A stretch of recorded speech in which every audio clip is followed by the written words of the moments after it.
Sa ngayon po ay makakausap natin ang pag-asa forecaster na si Connie De Divas. Ma'am Connie, si Sandra po ito. Kamusta na po ang lagay ng panahon? Yes, good morning sa'yo, Sandra. Ito, may nakatas pa rin tayong red rainfall warning. Dito po sa Metro Manila, Rizal, Laguna, Cavite, Bulacan, Pampanga, Tarlac, Zambales at Bataan. Dahil po may heavy to torrential rains po tayong na raranasan at patuloy po nating mararanasan hanggang 3 oras. Samantala meron tayong moderate to heavy rains naman ang nakaka-apekto sa Northern Quezon at sa ibang portion ng Nueva Ecija. Ma'am Connie, unexpected po ba ito na parang kanina po humihina na, may mga natutuwa na po, may nag-uuwian pa sa kanilang mga bahay mula sa evacuation centers, pero eto na naman po at malakas na naman po ang ulan? Opo, dahil habagat po yung nakaka-apekto sa atin, so asahan po natin habang meron tayong paulan dulot po ng habagat, maya't maya po meron tayong pagpulan, malakas minsan mahina. So sa ngayon may nakikita pa rin tayong mga nakaabang na makapal na kaulapan. So ibig sabihin po, posible pa rin po magkakaroon pa rin tayo ng mga pag-ulan lalakas po paminsan-minsan. Opo, sa tingin nyo po, hanggang kailan po natin mararanasan yung ganitong klase ng panahon?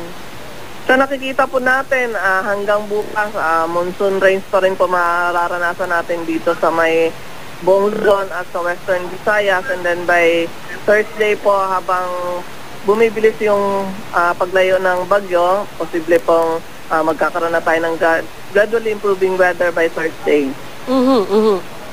At napansin ko ngayon, kanina nung umulan ng malakas dito sa kinaroroonan ko sa Quezon City, ay may kasama rin hong bahagyang malakas na hangin.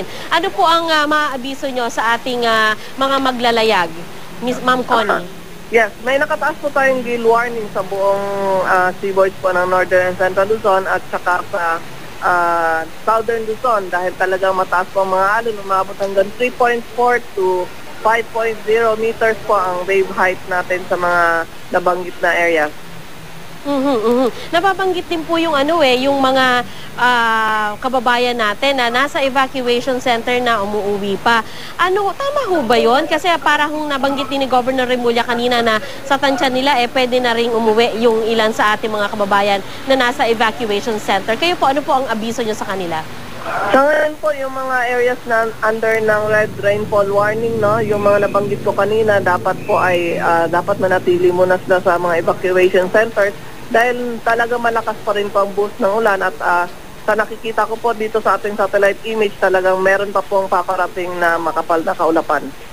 So Ma'am Connie, kanina medyo may magandang balita kahit paano dahil bumaba yung tubig, yung level ng tubig sa ilang mga dams natin. So sa ngayon po, masasabi po bang hindi pa rin tayo dapat maging kampante dyan?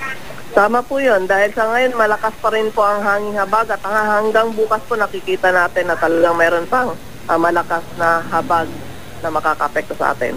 Maraming salamat po, Ma'am Connie Divas ng Pag-asa.